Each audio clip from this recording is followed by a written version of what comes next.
விஜய் நினைச்சு பார்த்தாரா முதலமைச்சர் வருவோம்னு? சும்மா கிடந்த ஊதி கிடந்த ஆண்டிக்கிற மாதிரி காவலில் ஆரம்பிச்சு இன்னைக்கு ஆரம்பிச்சு முதலமைச்சாங்கன்னா அதான் நேரம் டைம். நல்ல இந்த ஞாபகப்படுத்துறீங்க. 100% நாங்கள் எங்களுடைய குரூப்பு போய் மினிஸ்டர் ராஜ்மோகன் போய் பார்த்தோம். அவர் சொன்ன ஒரே வார்த்தை நீ கேட்டத சொல்ல, அவர் போனே வாங்கினாரு, புன்னையோட கூப்பிட்டாரு வாங்கன்னு சொல்லி நாங்கள் சால்வை கொடுத்தா வாங்கல, இல்லை வேற ஏதாவது புக்குன்னு கொடுனாரு. சரி நெக்ஸ்ட் வந்து கொடுனாரு. அப்போ சொன்ன ஒரே வார்த்தை உங்களுக்கு என்ன வேணுமாலும் செய்யல, நீ தைரியமா கேளுங்கன்னாரு. இது என் உண்மையா, இது சத்தியம். என்னோட கூட அத்தனைலாம் சொல்லி ஏதோ சொல்லி ரொம்ப சிரிச்சாரு. அதனால தான் நாங்கள் எந்த ஒரு கோரிக்கை வார்த்தை வைக்கல. என்ன காரணம், அவரே செய்யறேன்ட்டார்.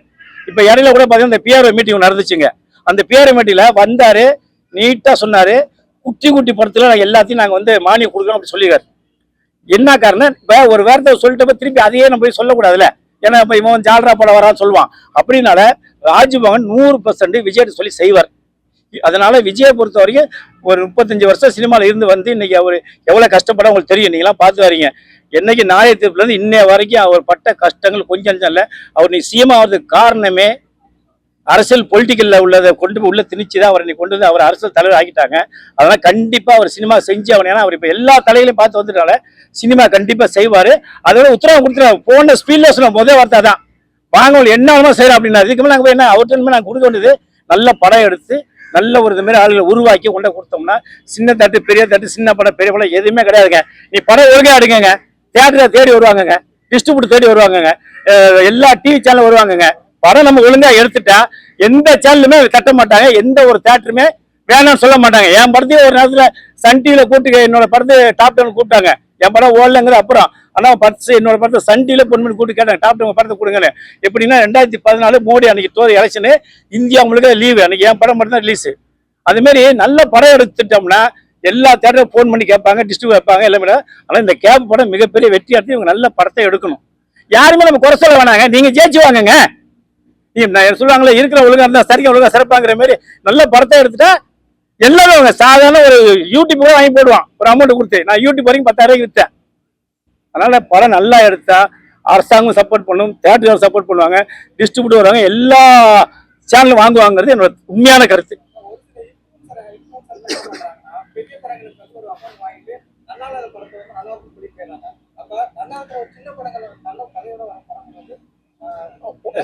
இப்ப சிறைன்னு ஒரு படம் வந்துச்சு, அது கூட பழைய படம் விட்டுருங்க. இப்ப கட்டா குஸ்னு ஒரு படம் ஒன்று வந்துச்சு. அந்த படத்தை நான் போய் கமலா தேட்டர்ல போய் பார்த்தேன். ஆர்டிஸ்ட் பெரிய வேல்யூ யாரு விசாலா, அவர் பெரிய விசால் இல்லை, பெரிய இது இல்லை, கஷ்டப்பட்டு 3 வருஷமா 4 வருஷம் கஷ்டப்பட்டு படம் ஒவ்வொரு சேனலும் எடுத்து நீ ரிலீஸ் பண்ண. நீ படம் வந்து 45 கோடி 50 கோடி வசூலாச்சு. நான் என்ன சொல்றேன்னா, நீங்க ஆர்டிஸ்ட்டை விட்டுருங்க. நீங்க எப்போ பார்த்தாலும் பார்த்தீங்கன்னா நடிகர் ரஜினி, கமல், விஜய், அஜித், சூர்யா, சிம்பு, தனுஷ், சிவகார்த்திகேயன், விஜய் சேதுபதி, கார்த்தி, சூர்யா அப்படிலாம் வைக்காதீங்க. அவங்க எப்படி வந்தாங்க யோசிச்சு பாருங்க, நல்லா யோசிச்சு பாருங்க. ரஜினி எப்படி வந்தார் 14 அந்த ஒரு படத்தை எடுத்து பாருங்க, அவரோட மூஞ்சியை பாருங்க, கவுண்டமணியோட மூஞ்சியை பாருங்க. கவுண்டமணி உலகத்துல சூப்பர் ஸ்டார் தெரியுமா உங்களுக்கு? கவுண்டமணி படம் வச்சு நீங்க யாருமே நடிக்கலங்க. அதனால அப்படி எதுவுமே யோசிக்காதீங்க. நம்ம ஆளுங்க படத்தை நல்லா எடுக்கணும். எடுத்தா இது போய் பார்க்கலாம். இப்ப கட்டாசி போய் நான் போய் எங்க படம் பார்த்தேன், நல்லா இருக்கு, நல்லா ஒரு இடம் பாக்குற மாதிரி இருக்குல்ல. இது அந்த ஆளு பெரிய ஹீரோ கிடையாதுல்ல. விசால் யாரும் சொல்லுவாங்களா? விசால் விஷ்ணு சொல்லுவாங்க. அது மாதிரி நீங்க படம் நல்லா எடுங்க, எல்லாரும் பார்ப்பாங்க, கண்டிப்பா படம் ஓடும். நானும் அந்த டீம் தான் இப்ப சொல்லிங்க தெரியுங்களா, அந்த டீம் கரெக்டா அமைஞ்சிச்சுன்னா இப்போ ஒரு டைரக்டர், ப்ரொடியூசரு, ஹீரோ, ஹீரோயின்லாம் அந்த கோஆபரேட் பண்ணி ஒன்னா ஒத்துமை நடிக்க வரணும். அந்த ஒத்துமை சில சமயம் சரிசா போது இல்லை. படம் பார்க்கும்போது ஒரு 2 மணி நேரம் போர் அடிக்காம படம் எவனுமே எடுக்கிறது இல்லை. சில பேர் அந்த 2 மணி நேரம் உட்காந்து அடுத்த சீன் ஏன்ச்சானா தியேட்டர் ஃபோன் பண்ணி படத்தை கேட்குறாங்க, எனக்கு கொடுத்தா ஒரு வாரம் அப்படின்னு, அப்போ வசூலாயிரும். அதனால நம்ம ஆளுங்க படம் நல்லா எடுக்கணும். இப்போ நம்ம இவர் வாத்தியார் ஹெட் மாஸ்டர் என்ன இருக்கீங்க, டீச்சரு, இவருக்கெல்லாம் பார்த்தீங்கன்னா நல்ல நாலேஜ் இருக்கும். இவர் வந்து இப்போ நல்ல கதை எடுக்கும்போது இவர் சார் வந்து ஃபைனான்ஸ் பண்ணணும், இவர் நல்லா சப்போர்ட் பண்ண படம் நல்லா வரும். இதுதான் உண்மை. படம் நல்லா இருந்து படம் எடுத்தா படம் கண்டிப்பா சிக்ஸம். சொல்லுங்க வேற. அப்புறம் இன்னொன்னு, அவர் மீடியாவில் நான் ஒரு மீடியாவுக்கு ஒரு முக்கியமான சொல்லி கருத்தை, எல்லாருமே வந்து விஜய் வந்து எல்லாருமே வந்து சொல்லிட்டு இருந்தாங்க. அவங்களை ஃபேமிலியை பத்தி எல்லா அரசியல்வாதியிலேருந்து எல்லா மீடியா கூட்டு பேசிட்டு உங்களை வந்து மீடியா வந்து விஜய் யாரையும் பார்க்கல. இப்போ சொல்ற நேரத்தையெல்லாம் பார்த்துருப்பீங்க. அவங்க மனைவி வந்து கேஸை வாபஸ் வாங்கிட்டாங்க. நல்லா பாட்டுங்க, படத்தை ஜனநாயக படத்தையும் முதல் நாள் அவங்க தான் படத்தையும் பார்த்தாங்க. அப்போ ஒவ்வொரு ஃபேமிலியுமே சண்டை வரதான் செய்யும், சமாதானம் ஆகதான் செய்வாங்க. அப்போ இனிமே வந்து இந்த விஜயை வந்து ஒரு முற்றுப்புள்ளி வைக்கணுங்கிறது என்னோட கருத்து. என்ன காரணம் கேட்டீங்கன்னா, அவங்க என்னங்க எல்லாருக்கும் சண்டை வராம யாருங்க இருக்கா? என் வீட்டில் இருக்க மாசத்துல 2 நாள் சண்டை வரும். பேச மாட்டோம். அப்புறம் பசங்க மூலியமா அதே மாதிரி ஒரு பையன் சொன்னார் பாருங்க, நீங்க ஹாலிவுட்ல ஒரு ஹீரோ போட்டா யாரும் எடுப்பீங்க, எங்க அப்பா தான் போட்டு எடுப்பேன்னு சொன்னாங்க. இதுதாங்க உண்மையான ஃபேமிலி. அதனால யாரோ ஃபேமிலி ஃபர்ஸ்ட் மீடியாவில் வந்து கூப்பிட்டு கேட்காதீங்க. இது தயவுசெய்து தப்பா நினைக்காதீங்க. ஒரு கேள்வி கேட்கும்போது அரசாங்கத்தை பத்தி கேளுங்க, மக்களுடைய நலனை பத்தி கேளுங்க, இந்த செய்யல திட்டங்களை கேளுங்க. யாரோட தனிப்பட்ட முறையில் ஒரு ஃபேமிலி கூப்பிட்டு பேசாதீங்க. ஏன்னா அவர் விஜய் வந்து எங்க சினிமாவை சேர்ந்ததுனால இந்த மீடியம்ல கேட்டுக்கிறேன், எந்த சூழ்நிலையும் நீங்க விஜயை கூப்பிட்டு பேட்டி எடுத்தீங்கன்னா பேட்டி கொடுப்பார். அவரோட ஃபேமிலியவும் அவரோட சுத்தில வாழ்க்கை எது கேட்காம நீங்க எடுத்தீங்கன்னா கண்டிப்பா விஜய் வாரத்துல மீட்டிங் மீடியா சந்திப்பாருங்க. என்னோட தனிப்பட்ட கருத்து இல்ல, ஆணித்தரமான கருத்து.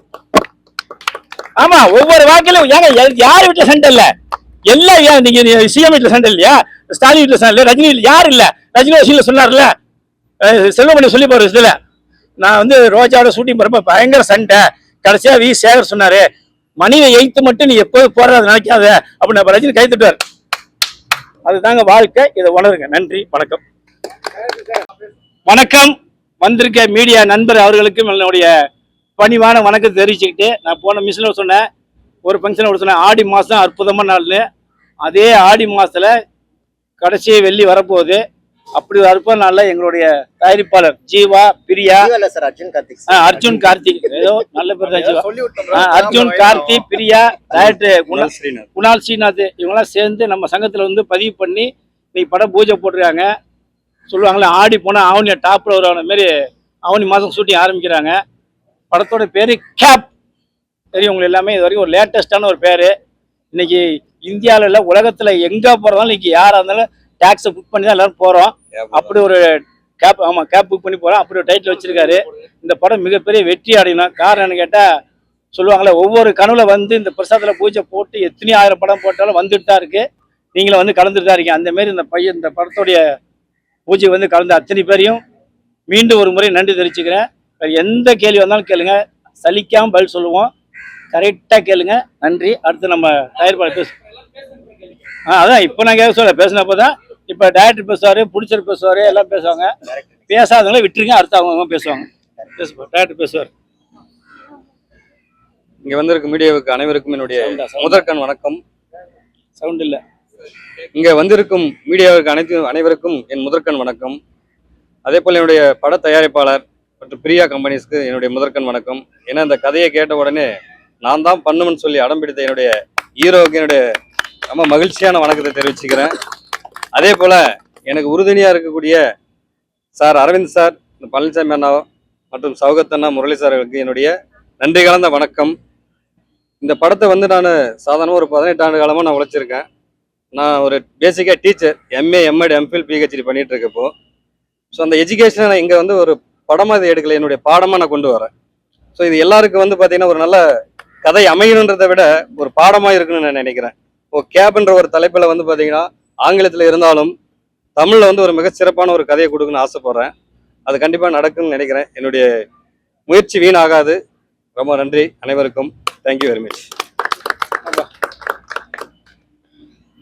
கார்த்தி அர்ஜுன் கார்த்தி போது தயாரிப்பாளர் பேசுறாரு. தயாரிப்பாளர் ஹீரோ, அவங்க ஒய்ஃபு ஹீரோனி பேச மாட்டாங்க. எல்லாருக்கும் வணக்கம். வந்த மீடியாக்களுக்கும் ப்ளஸ் நண்பர்களுக்கும் எல்லாருக்கும் வணக்கம். நான் ஆல்ரெடி ஒரு 3 படம் பண்ணியிருக்கேன். 3 படம். ஃபர்ஸ்ட் படம் வந்து பார்த்தா கடாச்சம், எல்லாரும் நம்ம பார்த்துருக்கோம். 2023 வந்து நம்ம பிரசாத் லேப்ல ஆடியோ லான்ச் நடந்தது. ஸோ அந்த படம் வந்து கொஞ்சம் பெண்டிங்ல இருக்கு, கொஞ்சம் ரிலீஸ் பண்ணாம. 2வது படம் MG24 படத்துல வந்து ஹீரோக்கு நான் ஃப்ரெண்டா பண்ணியிருப்பேன். Next my dear sister movie, Arulnithi sir எல்லாருக்கும் தெரியும். அவர் கூட வந்து கேரக்டர் ரோல் நான் பண்ணியிருக்கேன். நான் இப்போ பிரியாஸ் ப்ரொடக்ஷன் வந்து நாங்கள் ஸ்டார்ட் பண்ணிக்குவோம். பிரியாஸ் ப்ரொடக்ஷன்ல வந்து பாத்தீங்கன்னா கேக்குதான்னு சொல்லிட்டு ஒரு ஆல்பம் சாங் ஓன் ப்ரொடியூஸ் பண்ணி கேக்குதான்ட்டு ஒரு ஆல்பம் சாங் பண்ணியிருக்கோம், முடிச்சாச்சு. நம்ம ஐயங்கரன் இன்டர்நேஷனல் சேனல்ல வந்து நாங்க வந்து அவுட்லேட்டுக்கு கொடுத்தாச்சு. இப்போ இந்த 15 டேஸ்ல இந்த ஆல்பம் சாங் வந்து ரிலீஸ் ஆக போது. கேக்குதான்றது டைட்டில் வச்சு நாங்க ரிலீஸ் பண்ணி கொடுத்துருக்கோம். ஸோ அது 15 டேஸ்ல ரிலீஸ் ஆகும். அது வெளியில வரும், எல்லாரும் சப்போர்ட் பண்ணுங்க.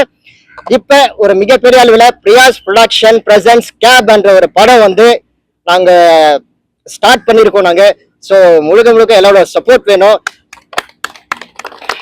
ஆக்சுவலா வந்து இந்த பிரியாஸ் ப்ரொடக்ஷன் வந்து சும்மா ஏனோத்தனமா வந்து நம்ம ஸ்டார்ட் பண்ணி பாதியில விட்டு போற மாதிரியான ஐடியாவே கிடையாது. பிரியாஸ் ப்ரொடக்ஷன் ஒரு பெரிய லெவல்ல நாங்க கொண்டு வந்து காமிப்போம். நாங்க எங்களோட பேனர்ல பிரியாஸ் ப்ரொடக்ஷன் பேனர்ல வருஷத்துக்கு ஒரு 2 படமாச்சு பண்ணணும். நிறைய கஷ்டப்படுற ஆர்டிஸ்ட்க்கு அவங்களுக்கு வாய்ப்பு கொடுக்கணும், எல்லாரும் உள்ள வரணும். அதுதான் என்னோட கனவே எனக்கு. ஸோ நானும் ரொம்ப கஷ்டப்பட்டு வந்திருக்கேன். நான் யாரும் சரி, பசங்களா இருந்தாலும் சரி, பொண்ணுங்களா இருந்தாலும் சரி, always welcome to Priya's production banner. என்னோட ஒரு பெரிய கனவு. அடுத்தது ஃபைனான்ஸ் மினிஸ்டர் பணத்தை கொடுக்கணும் நிறைய. ஓகே, சீக்கிரமா வந்து இப்ப நாங்க ஷூட்டிங் பிளான் வந்து பாத்தீங்கன்னா October 1st week maximum September 25th plan பண்ணிருக்கோம். September 25th to October 1st வீக்ல மேக்ஸிமம் ஷூட் போயிடுவோம்.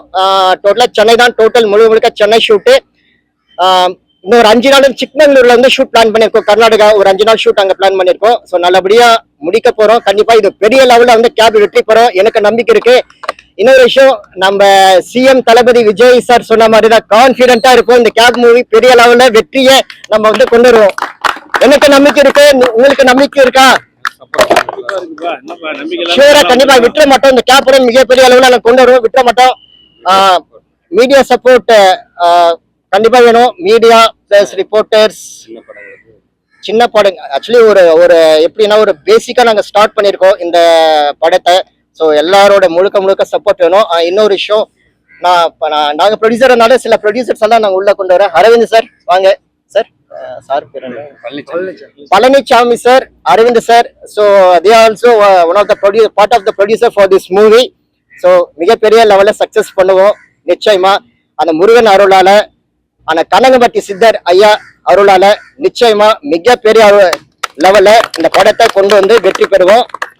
ரொம்ப பேச விரும்பல, நம்ம சீக்கிரமா ஆடியோ லான்ச்ல சந்திப்போம். நன்றி. நன்றி வணக்கம் சொல்லுமா. வந்திருக்க அனைவருக்கும் நன்றின்னு சொல்லு. சார், டைரக்டர் வந்து முதலா வந்து டைரக்டர் முதலா பாத்தீங்கன்னா இந்த கேப் படத்தை பத்தி சொன்னாங்க. அதுக்கப்புறம் இன்னும் எக்ஸ்ட்ரா ஒரு 2 ஸ்டோரி வந்து கன்வே பண்ணாங்க. நான் சொல்லிட்டேன், மற்ற ஸ்டோரி எனக்கு கன்வே பண்ணாதீங்க, எனக்கு கேப் இந்த ஸ்டோரி எனக்கு போதும். மற்ற ஸ்டோரி கன்வே பண்ணிக்கலாம்னா நான் வந்து கன்ஃபியூஷன் ஆயிடுவேன். நான் எனக்குள்ள வந்து நிறைய தாட்ஸ் வந்து ரன் ஆயிட்டு இருக்கும். ஸோ அதனால வந்து கேப் நான் பண்றேன். நான் கேப் எதுக்காக பண்றேன்னா இது ஒரு டிஃப்ரெண்டான ஸ்கிரிப்ட். ஏன்னா அதை சொல்லக்கூடாது, ஏன்னா சொன்னது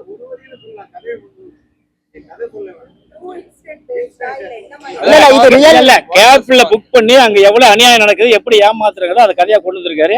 கண்டிப்பா சொல்லுவாரு. அதான் உண்மை சம்பவம். அதான் இது வந்து ஒரு உண்மை சம்பவம். இது அந்த ஊர் மென்ஷன் பண்ண விரும்பல. இது உண்மை சம்பவத்தோட ரியல் ஸ்டோரி. அதை வச்சு நான் எடுக்க போறோம். ரஜினிகாந்துக்கு படம் தலுக்கு மேற்தான் ஒரே கேப்ல போய் வைக்கிறேன்.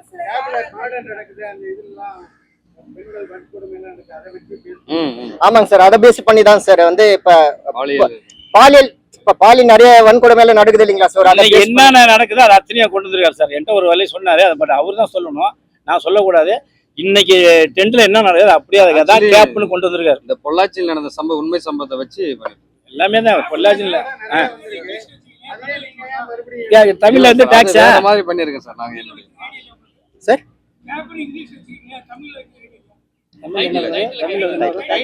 இல்ல சார், அது சரியா இருக்கு. அதுதான் ஆங்கிலத்துல வச்சா கரெக்டா. வாடகை சார் வாடகைனோட வைக்கலாம், வாடகை அப்படினோட வைக்கலாம், வாடகை வண்டினோட வைக்கலாம்.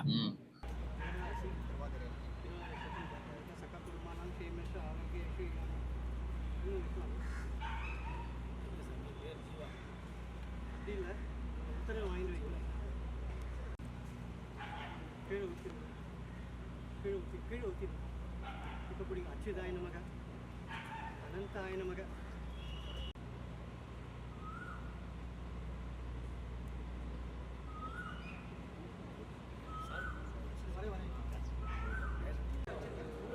சர்வமங்கல மாங்கல்யே சிவே சர்வசாதகே சரண்யே திரசகே நாராயணி நமோஸ்தே சர்வண்ணே நர்வதே சர்வதுக்கமயகரி சர்வ பாப ஹரிதே